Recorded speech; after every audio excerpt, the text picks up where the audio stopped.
Hello guys, മഴയൊക്കെയായി നമ്മുടെ മാമ്പഴക്കാലമൊക്കെ ഏതാണ്ട് കഴിഞ്ഞു. ശിവൻകുട്ടി മാമൻ ഇന്നാ മാമ്പഴപ്പുളിശ്ശേരി വെച്ചു എന്ന് പറഞ്ഞിട്ട് ഒരു 4-5 നാടൻ മാങ്ങ കൊണ്ട് തന്നു കേട്ടോ. അപ്പോൾ അത് നമ്മൾ തൊലിയൊക്കെ കളഞ്ഞ് നല്ല വൃത്തിയാക്കി എടുത്തു. കുറച്ച് കറിവേപ്പില വേണം, പിന്നെ ഒരു 3-4-5 പച്ചമുളക് നെടുകെ കീറി വെച്ചിട്ടുണ്ട്, 1 ടീസ്പൂൺ മുളക് പൊടി, 1 ടീസ്പൂൺ മഞ്ഞൾപ്പൊടി, കുറച്ച് കല്ലുപ്പാട്ടോ എടുത്തിരിക്കുന്നത്, ഉപ്പൊക്കെ ആവശ്യത്തിന് അനുസരിച്ചെടുക്കണം കേട്ടോ. ഇത്രയും നമ്മൾ റെഡിയാക്കി വെച്ചിട്ടുണ്ട്. ഇനി നമ്മൾ ഗ്യാസ് കത്തിച്ചിട്ട് ചട്ടി അടുപ്പത്ത് വെച്ചു. നമ്മൾ മൺചട്ടിയിൽ വെക്കുമ്പോൾ സ്വാദ് കൂടും. ഡയറക്റ്റ് ഈ പഴുത്ത മാങ്ങ ഇട്ട് കൊടുത്തു. ഇതെല്ലാം നമുക്ക് അതിലേക്ക് തന്നെ ഇട്ട് കൊടുക്കാനുള്ളതാണ്. പച്ചമുളക്, പിന്നെ ഈ മഞ്ഞൾപ്പൊടി, 1 ടീസ്പൂൺ മഞ്ഞൾപ്പൊടി, മുളക് പൊടി, കറിവേപ്പില, ഉപ്പ്, ഇതെല്ലാം ഇട്ട് കൊടുത്തിട്ട് ഇത് ജസ്റ്റ് ഒന്ന് വെന്ത് വരണം. അതിനാവശ്യമുള്ള വെള്ളം, അതായത് ഞാൻ ഒരു ഗ്ലാസ്സിൻ്റെ ഒരു 3/4 ഗ്ലാസ്സോളം ഒഴിച്ചു കൊടുത്തിട്ടുണ്ട്. ഒന്ന് വെന്ത് വരാൻ വേണ്ടിയിട്ട് നന്നായിട്ട് തീയൊക്കെ ഇട്ട് വെച്ചിട്ടുണ്ട്.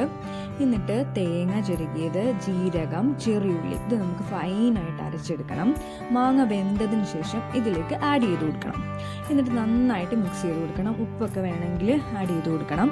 പിന്നെ ഇപ്പോൾ വേണമെങ്കിൽ നമുക്ക് 2 ടീസ്പൂൺ പഞ്ചസാര ആഡ് ചെയ്യാം. അപ്പോൾ ഇവിടെ അമ്മയ്ക്കൊക്കെ ഷുഗറൊക്കെ ഉള്ളതുകൊണ്ട് ഞങ്ങൾ പഞ്ചസാര, ശർക്കരയൊന്നും ആഡ് ചെയ്തിട്ടില്ല. നിങ്ങൾക്ക് വേണമെങ്കിൽ ആഡ് ചെയ്യാം. കുറച്ച് തൈരും കൂടി ഞാൻ ആഡ് ചെയ്തിട്ടുണ്ട്. തൈര് ജസ്റ്റ് ഒന്ന് മിക്സിയിലേക്ക് അടിച്ചെടുത്തിട്ട്, അതെനിക്ക് കാണിക്കാൻ പറ്റിയില്ല, ആഡ് ചെയ്തിട്ടുണ്ട്. എന്നിട്ട് ഇത് ഒരുപാട് തിളച്ച് പോകരുത്. തിളച്ച് പോയി കഴിയുമ്പോൾ അതിൻ്റെ ഒരു ടേസ്റ്റൊക്കെ പോവും. പിന്നെ നമുക്കിത് താളിക്കണം. കുറച്ച് നല്ല വെളിച്ചെണ്ണ എടുക്കുക, അതിലേക്ക് കടുക് പൊട്ടിക്കുക, പിന്നെ നല്ല വറ്റൽമുളക് ഇടുക, പിന്നെ കുറച്ച് കറിവേപ്പില, ഇതെല്ലാം കൂടി ജസ്റ്റ് ഒന്ന് താളിച്ചെടുക്കുക. എന്നിട്ട് നമ്മുടെ ഈ ഓഫ് ചെയ്ത് വെച്ചിരിക്കുന്ന മാമ്പഴപ്പുളിശ്ശേരിയിലേക്ക് ചേർത്ത് കൊടുക്കുക. സൂപ്പർ ടേസ്റ്റ് ആട്ടോ. മാമ്പഴക്കാലത്ത് നമ്മൾ ജസ്റ്റ് ട്രൈ ചെയ്ത് നോക്കേണ്ട, മസ്റ്റായിട്ട് ട്രൈ ചെയ്ത് നോക്കേണ്ട സാധനം കേട്ടോ. എനിക്ക് ഭയങ്കര ഇഷ്ടമാണ്. ഒരു പുളി, ഒരു എരിവ്, നമ്മൾ മധുരം ആഡ് ചെയ്ത് കഴിഞ്ഞാൽ ഒരു മധുരം കൂടി വരും.